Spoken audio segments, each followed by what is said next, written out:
Cold limited movement, froze resources, and punished any exposed surface. It turned daily tasks into calculations of time, effort, insulation, error, survival margins, and physical endurance. Warmth escaped faster than bodies could replace it. Heat loss governed shelter design, clothing thickness, fire management, and social behavior, because imbalance meant exhaustion, injury, death.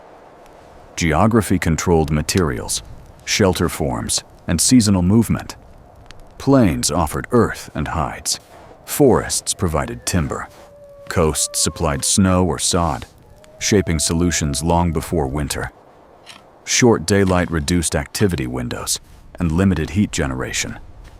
Less sun meant fewer working hours, slower construction, delayed repairs, and longer reliance on stored warmth overnight. Moving air stripped warmth faster than still cold. Wind increased convective heat loss, forcing shelters to block drafts, seal seams, and prioritize shape and orientation constantly. Wood availability determined heating, duration, and fire intensity. Scarcity required efficient burns, careful storage, and planning months ahead, because wasted fuel shortened winters survived, not endured. Flames provided heat, but demanded careful regulation. Unchecked fires wasted fuel, overheated small spaces, and filled shelters with smoke, forcing balance between warmth, air, and visibility. Smaller spaces reduced air needing continuous warming. Compact volumes concentrated body heat and fire output, lowering fuel demands while making thermal losses immediately noticeable and consequential. Soil absorbed heat slowly and released it steadily. Earth walls acted as thermal mass, smoothing temperature swings between day fires and cold nights without constant tending. Lowered floors reduced exposure to surface temperature extremes. Being underground shielded interiors from wind and rapid cooling, coupling shelters to stable soil temperatures year-round instead outside. Packed snow trapped air and slowed heat transfer. Once compacted, snow behaved like insulation, adding protection when storms buried shelters deeper rather than exposing them further. Curved structures minimized surface area losing warmth. Domes enclosed space efficiently, reducing exterior exposure while distributing structural stress evenly across walls built from weak materials available. Dense walls delayed interior cooling during long nights. Thickness increased thermal inertia, meaning warmth lingered after fires dimmed, buying time before temperatures dropped to dangerous levels. Fibers trapped air more effectively than solid barriers. Fur, grass, moss, and woven materials created insulating layers where still air resisted heat flow better than stone. Multiple skins created dead air spaces. Layering hides separated cold exteriors from warm interiors, forcing heat to cross insulating gaps before escaping into winter darkness outside. Still air resisted heat flow better than solids. When trapped and unmoving, air slowed conduction and convection, becoming the primary insulating material inside walls, clothing, bedding. Ventilation balanced breathable air against thermal loss. Without controlled venting, smoke accumulated dangerously. Yet excessive openings bled warmth away, forcing precise adjustments throughout daily fire cycles. Openings regulated airflow without collapsing interior temperatures. Smoke holes expanded or narrowed to match wind conditions, maintaining draft for combustion while retaining as much heat possible. Rising hot air created layered thermal zones. Warmth accumulated above occupants, while cooler air settled lower, allowing shelter layouts to place people deliberately within the warmest. Elevation placed bodies above the coldest air. Raised platforms exploited stratification, keeping sleepers closer to stored heat and farther from chilled ground surfaces during long nights. Direct earth contact accelerated body heat loss. Ground conduction drained warmth quickly, making insulation beneath sleepers essential to prevent gradual chilling despite warm air above them. Layered furs trapped warmth around sleeping bodies. Bedding systems created enclosed pockets where metabolic heat accumulated overnight, reducing dependence on fire during hours when tending was dangerous. Grouped bodies reduced exposed surface area. Shared sleeping arrangements conserved heat by pooling warmth, lowering individual losses, and stabilizing temperatures inside compact shelters through the coldest hours. Bodies continuously generated low-level thermal output. Metabolism converted stored energy into heat, providing constant background warmth that supplemented fires and mattered most during rest periods overnight. Calories converted directly into body heat. Eating replaced lost energy, fueling movement, digestion, and internal warmth when external sources failed or fires burned low in darkness. Lipids sustained long-term thermogenesis during rest. Fat metabolized slowly, maintaining core temperature overnight when activity ceased and fires dwindled, preventing dangerous drops before dawn in winter. Surfaces redirected radiant heat inward efficiently. Stones or earth behind fires absorbed energy and reflected warmth forward, increasing usable heat without additional fuel consumption or smoke. Stones stored energy after flames subsided. Heated mass released warmth gradually, smoothing nighttime cooling and reducing the need for constant tending when darkness and fatigue limited attention. Small fires reduced fuel use and smoke. Controlled burns produced steady heat suited to insulated spaces, avoiding waste while maintaining survivable temperatures through extended winter confinement. Entrances faced away from prevailing winter gusts. Orientation limited wind penetration, reducing convective heat loss at openings that otherwise funneled cold directly into living spaces repeatedly. Low-angle sunlight provided limited passive warming. Even brief exposure helped dry materials and raise interior temperatures slightly, complementing fire and body heat during scarce daylight hours. Movement followed resources and thermal opportunities. Seasonal mobility allowed groups to occupy shelters best suited to winter conditions, abandoning exposed sites before cold intensified beyond adaptation. Light structures allowed relocation without thermal compromise. Portable shelters balanced insulation with mobility, ensuring warmth could move with people as resources shifted across frozen landscapes annually. Secondary layers formed insulating air gaps. Inner linings separated occupants from outer skins, reducing heat loss while allowing smoke to rise safely toward vents above sleeping areas. External drifts sealed drafts and increased insulation.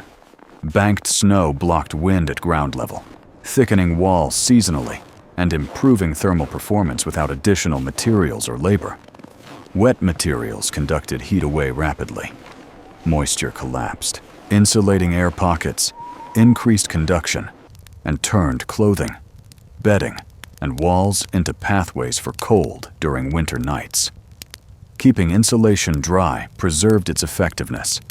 Dry layers maintained trapped air, resisted conduction, and prevented gradual heat loss over long periods inside shelters during extended winters. Personal layers functioned like portable walls. Clothing trapped heat, blocked wind, and moved with the body, extending shelter wherever people traveled across frozen landscapes daily routinely. Hair trapped air when facing inward. Worn correctly, fur created insulating layers that reflected body heat back towards skin during sleep rest and prolonged exposure periods. Hands and feet lost heat fastest. High surface exposure and low muscle mass made extremities vulnerable to frostbite and numbness without rapid insulation intervention or movement. Grass and moss trapped insulating air. Stuffed into footwear, these materials reduced conductive loss and wicking moisture away from skin during extended travel in snow conditions. Movement sustained metabolic warmth during daylight.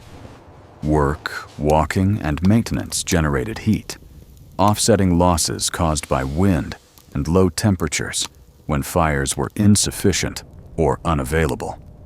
Inactivity accelerated cooling and fatigue. Still bodies produced less heat, allowing cold to penetrate clothing and sap strength quickly during storms, darkness, and exhaustion periods overnight. Systems shifted from generation to retention. As activity ceased, shelters relied on stored heat, insulation, and body warmth to survive night hours without additional fuel use. Less airflow preserved accumulated warmth. At night, vents narrowed to slow convection, trading fresh air for temperature stability, while avoiding dangerous smoke buildup inside confined shelters. Coals extended heat without constant tending. Banked embers released energy slowly, reducing labor while maintaining survivable temperatures until morning. During the coldest winter nights each season, vulnerable bodies occupied warmest interior zones. Placement protected children and elders, whose lower metabolism increased risk during prolonged cold exposure when resources and energy waned overnight. Clusters reduced wind exposure collectively. Grouped shelters shielded each other, slowing airflow and conserving heat across entire winter villages during sustained storms and cold spell seasons. Techniques survived because failure carried consequences. Ineffective designs led to illness or death, ensuring only reliable methods were repeated through generational memory and practice cycles annually. Repeated experience refined effective thermal designs. Builders adjusted shapes, materials, and layouts through observation rather than measurement or calculation across seasons. Failures and success patterns observed. Solutions emerged from what environments provided. Designs followed available earth, hide, wood, or snow, rather than abstract ideals, imposed by landscape climate and mobility needs annually. Frozen water became insulation through trapped air. Snow blocks enclosed air pockets, resisting heat flow despite appearing inherently cold to untrained outside observers in winter landscapes. Lower passages prevented cold air intrusion. Sunken entrances trapped dense cold air below living spaces, preserving warmer interior layers during frequent door use cycles throughout winter. Warm air accumulated above living space. High ceilings allowed smoke and heat to stratify, keeping occupied zones warmer without increasing overall fuel consumption during long nights. Interior warmth fused materials tighter together. Brief heating melted snow or ice slightly, sealing gaps as surfaces refroze, improving structural integrity and insulation performance over time. Resources gathered long before temperatures dropped. Wood, hides, and food were stockpiled during warmer months to avoid exposure later when cold restricted movement severely and travel. Conserving wood extended survival margins. Efficient fires ensured fuel lasted entire winters, reducing risk of exhaustion before spring in isolated remote settlements without external resupply options. Breathing discomfort traded for retained heat. Smoke irritated lungs and eyes, but ventilation limits prevented fatal heat loss during months of continuous cold exposure periods annually. Not all spaces needed equal warmth. Design concentrated heat where people slept and worked, allowing peripheral areas to remain cold without threatening overall survival margins winter. Survival required sufficiency, not luxury. Shelters aimed to prevent death, not maximize comfort, accepting smoke, darkness, and crowding as unavoidable winter trade-offs within constrained environments annually. Structures worked with cold rather than opposing. Designs exploited physics of air, earth, and heat instead of resisting winter outright through force or excess energy consumption. Reliable systems repeated across generations. Consistency mattered more than novelty, as proven methods minimized risk under unforgiving conditions, where experimentation endangered lives directly in winter environments. Failures corrected slowly through lived experience. Design flaws revealed themselves during winters, prompting gradual adjustments rather than sudden redesigns over generations of repeated use cycles annually. Spaces built precisely for bodies inside. Shelters matched human scale, minimizing wasted volume that would otherwise drain precious heat during prolonged cold seasons annually of habitation. Keeping heat mattered more than creating it. Retention strategies reduced fuel demand, ensuring warmth persisted when fires dimmed and resources became dangerously scarce late winter periods. Each element reinforced the others. Shelter, clothing, fire, food, and behavior formed integrated systems where failure cascaded across all aspects of winter survival strategies collectively employed, mistakes punished immediately and permanently. Cold left little margin for error, turning minor oversights into fatal outcomes during severe storms and long nights of winter travel. Buildings encoded accumulated environmental knowledge. Design stored lessons learned from generations, preserving survival strategies without written instruction through form material and layout choices repeated annually consistently. Systems proved themselves repeatedly each season. Winter returned annually, testing shelters, clothing, and habits under consistent environmental pressure, without forgiving rare mistakes in cold environments annually. Survival depended on shared effort and structure. Warmth emerged from cooperation, disciplined behavior, and collective adherence to proven systems rather than individual endurance alone in winter.